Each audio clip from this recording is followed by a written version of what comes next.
everyone, and welcome back to another episode of Art Journal Sunday Prompts. The theme for this Sunday, I thought we'd do something that would be a little bit fun and not so deep, or maybe some of us will have to dig deep for this one, but it is guilty pleasures. So this week we are going to either art or write about what are our guilty pleasures.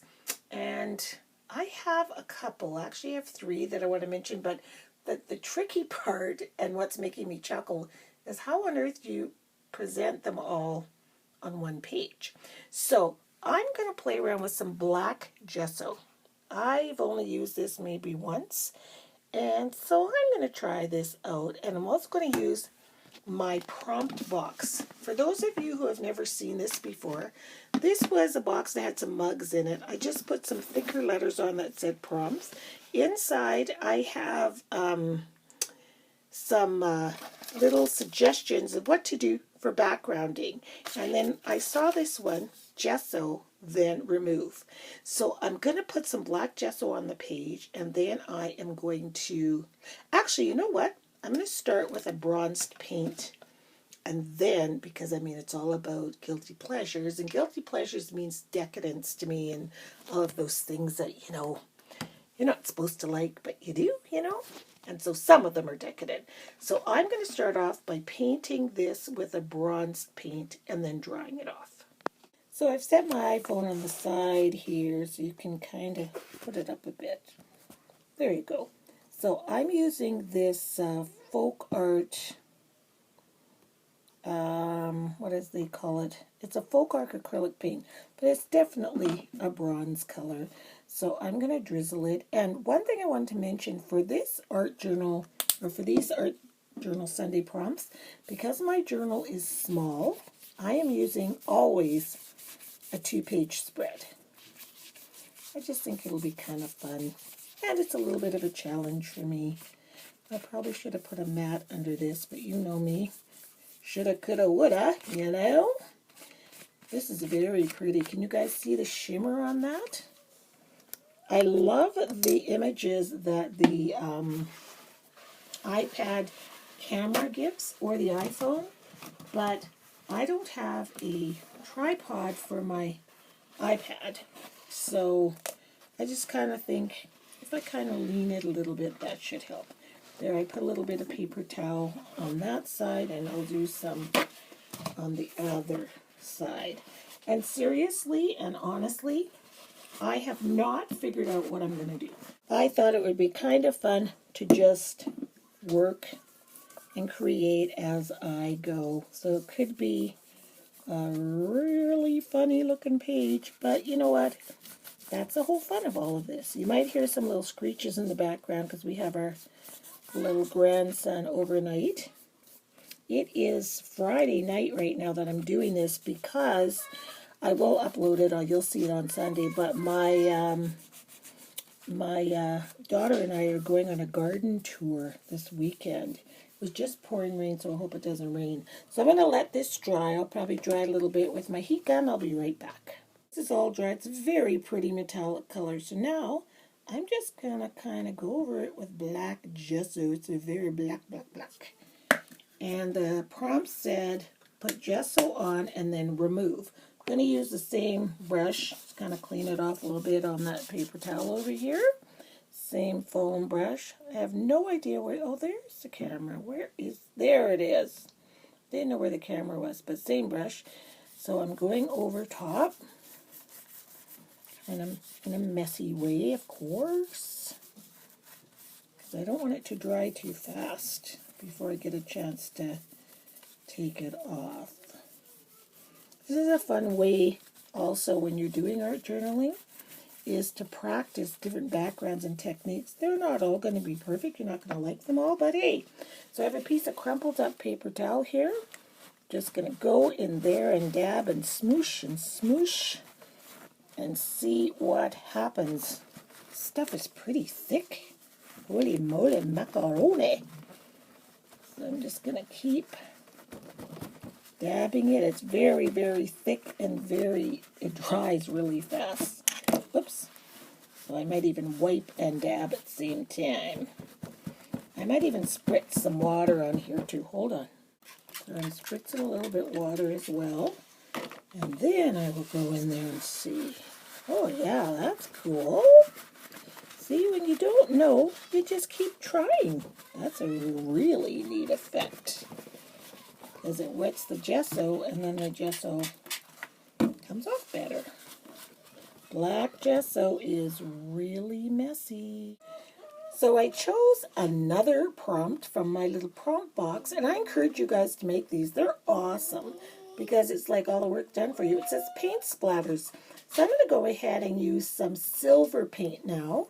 And can you see, I'm sure you can see how beautiful this looks. Looks like marble. So I'm going to use some silver paint splatters. So I've got some silver paint on this paintbrush, and it is already drippy. And what you do is you pull your paintbrush towards you, I believe. Yes, if you want. It's going to get splatters all over. But it looks coolio. And there's one big blob on the page that I don't want to be there. I'll just dab it a bit. So I chose one more prompt, and it says to journal in a circle, which I will do because I think I have a silver Sharpie pen here. At least I hope I do. And if I do, it'll be able to be seen, and I'll journal in a circle. So the next thing I'm going to do is show you this. I was kind of looking up on the internet the definition of guilty pleasures, and I came across this picture here of this woman. Looks kind of, like she's having cherries, and she's kind of like Cleopatra. So I'm going to use this in my art. I don't know if you guys have ever used images that you download because drawing them is just too difficult. So I'm going to show you how I go about doing that. I'm going to cut her out, fussy cut her out all the way around, everything, including her hand and the cherry and all that. So I'm just imagining her lying on her bed because one of my guilty pleasures is nightgowns. And I mean, I will not buy cheap nightwear. I won't. I believe that if it's touching your body, it should be the best cotton ever. So I'm always wearing Donna Karan cotton pajamas or nighties or anything like that. I don't like silky pajamas, but I like really good, comfortable cotton. I also am learning to like, if you remember a video long ago when Teresa and I were eating those sweet Georgia Browns from Purdy's, and she tried to get me hooked on them and said they were so good. Well, yeah, kind of am hooked on them. Thanks, Teresa.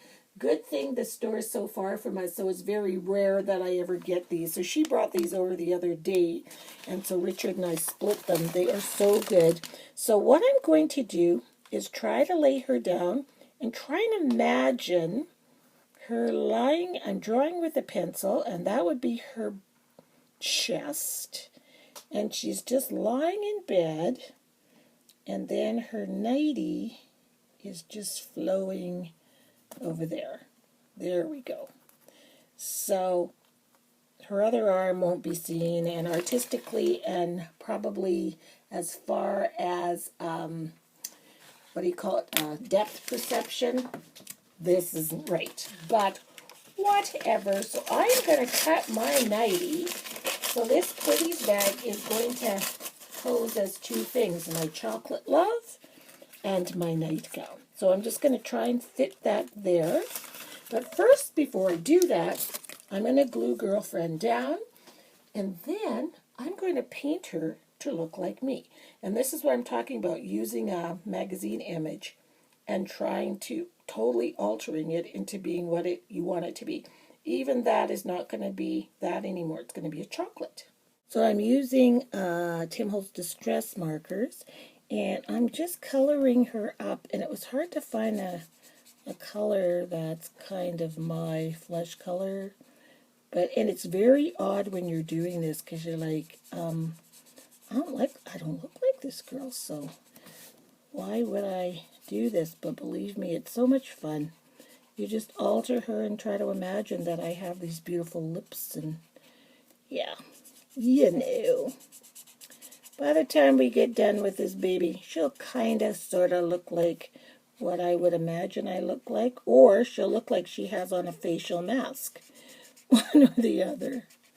So I am going to now take a black pen and do the hair, and that seems to really change the person by changing their hair. Okay, she looks kind of okay. Not that happy with her skin tone, but I might go back in and play with it after. So I am now going to try to create my gown out of this Purdy's bag. And you guys, don't be afraid to play around. This was garbage or recycling. And I'm going to make sure that the Purdy's dress is the Purdy's is somewhere on the skirt. Just to make sure that, we've written her, put that on the skirt somewhere. So I'm going to start with my neck, and I'm going to give myself, well, I do have an ample chest, but, it's not as ample as this chickie's is, I'm sure. So this is kind of how it's looking right now. So clearly it looks like I came out of a magazine, and I pieced together a Percy bag, Percy, I'm not talking about you. A Purdy's bag. So what I tend to do is I'm going to take a little bit of that bronze paint. I have some over here. And then I'm just going to sort of paint in here. So you're trying to tie the two together. You see? So that it'll all kind of blend in together. And you just go in there and just kind of, some of that black can be my hair. I'll check it out later. And what I'm going to do is just outline the whole getup. My whole lovely, lovely nightie. I love it. And then I'll go in there and I'll continue to dab with the black and silver spritz and so on and so forth until the whole thing just sort of blends into looking like me lying there. This is what I have done so far. So, girlfriend didn't have an arm. It was from the image I'd cut out. So I drew her an arm, and then I started sort of blending it in, and I'm going to have to blend it a little bit better so that the hand will blend into the arm. And then her hair, it's actually looking not bad. And then her dress, can you see, if you can see there's blue there? I took this sort of periwinkle blue, just put it on my fingers and just rubbed. It's almost the same color as my nail polish.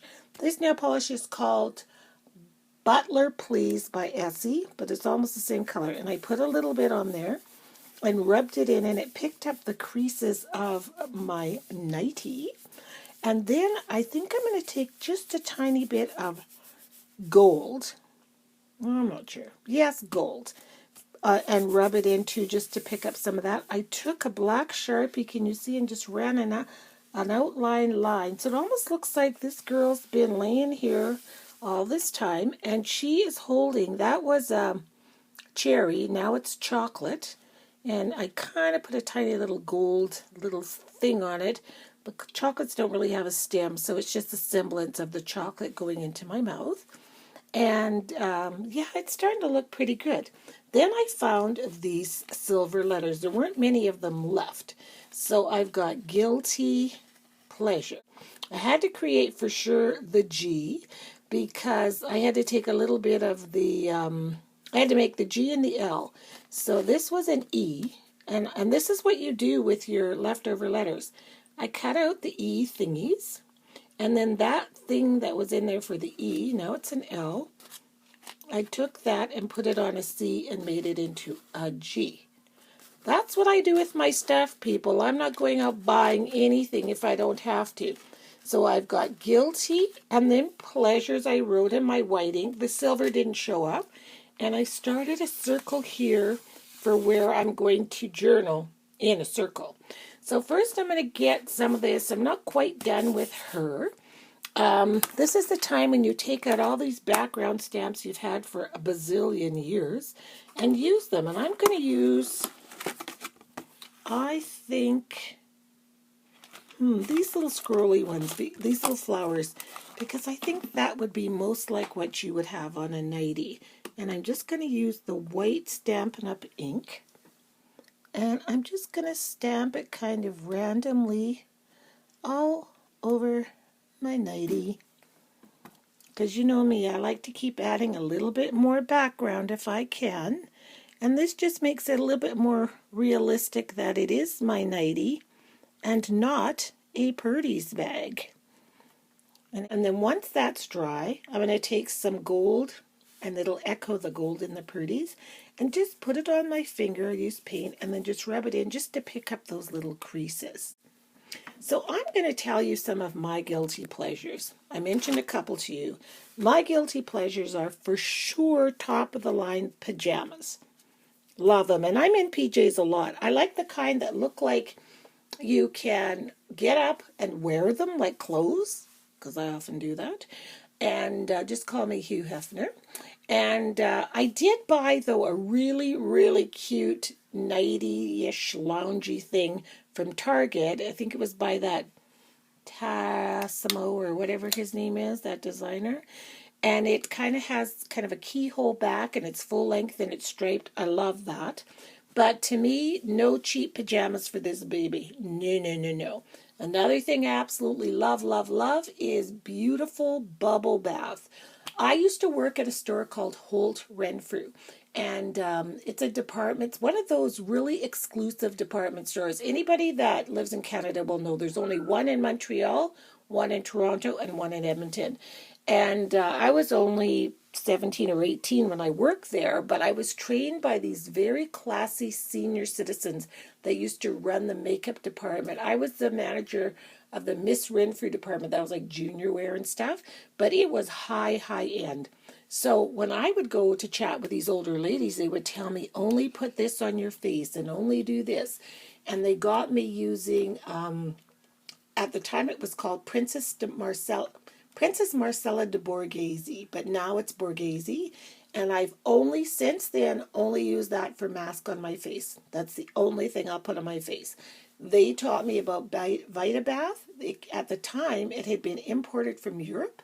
It used to be called, the original name for VitaBath is Body Does, and it was a product that could be used in the bath for your hair, just an all-over body product that smelled like heaven. Since that day, I've only used VitaBath. I use other things, but that's my go-to. And I love the Borghese bath salts. I had a bath in that last night. Your house smells like a beautiful spa. So that's where I got this taste for that, you know. And I think, hey, I'm worth it. I don't smoke, I don't drink, so I pamper myself with those kinds of things. So those are my guilty pleasures. And also, one thing you might not know about me, I absolutely love horror movies. The gorier, the better. I think they're hilarious. I don't know why people are scared of them. I don't get it. It's so not believable. But I must say the only ones that kind of trouble me, if they're about The Exorcist or priests or devils or all of that, that I don't like to watch because those kind of bother me. But those Chainsaw Massacre, Halloween, 13, oh, any of that, ridiculous. And I love watching them, and I love watching them by myself, at home by myself. I think it's funny. I think they're great. And Richard is the complete opposite. He's actually afraid of them. They bother him. He won't watch them. And he just thinks there's something wrong with me that I would watch those. So, yeah, I think that's all my guilty pleasures that I can think of. So I'm going to finish up my little nightie here and glue down those letters and go from there.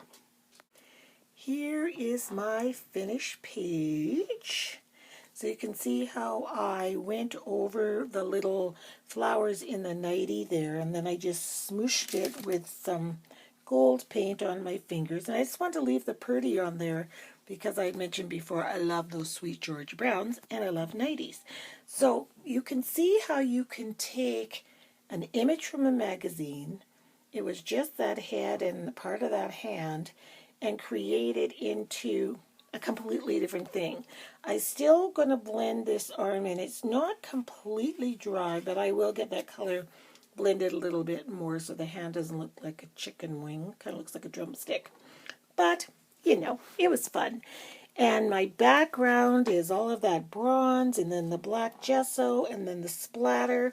I really recommend that you make yourself a prompt box because that's where I got those ideas. It said, put a color on, then take the gesso off, which I used black this time, and then splatter the paint, and I used the toothbrush, and it just really helps encourage you get more creative and put more layers in your background. So I love my prompts box. It almost looks like I'm blowing bubbles there, but I'm eating my birdie's chocolate. There I am, looking so luscious. Around the edges here, I used my Delusions border stamps. I used this one right there, the lined one. And I just thought it just adds a little, I like framing my page. And so I've got Guilty Pleasure. And if you look on the silver letters, I don't know if you can see them, but I wrote in white on top of the letters. And then I put everything in here. Got Comfortable, what did I say? Oh, pajamas, I can't even remember. Sweet Georgia Browns, horror movies. I have to turn it around, and that's why I wrote it too. Borghese products, good tea, a great cup of coffee. What does that say? Palmiers right from France. Now that is a guilty pleasure, and I have had those. My sister brought them to me from France. What does that say? Oh, Gewürztraminer, white wine. If I ever have a drink of wine, that's what I want. Chilled. And then we've got Fabulous. Oh, Fabulous nail colors. Decadent lip colors. Lunch with a great friend. And I forgot to put bubble baths. So yeah, it is not a problem for me to pamper myself. I tell you that. That is one thing I have learned. Love this page. I love the diva. I love how fabulous I look. And so once again, I want to really encourage you guys to share your pages following these journal prompts. They don't all have to be really deep introspective. They can be kind of a fun page. I really had fun doing this. Kind of makes you smile. It's just a lot of fun, and I really want to see what you guys are doing. I'd love to hear what your guilty pleasures are too. So thanks so much for watching, and we will see you all next Sunday. Bye.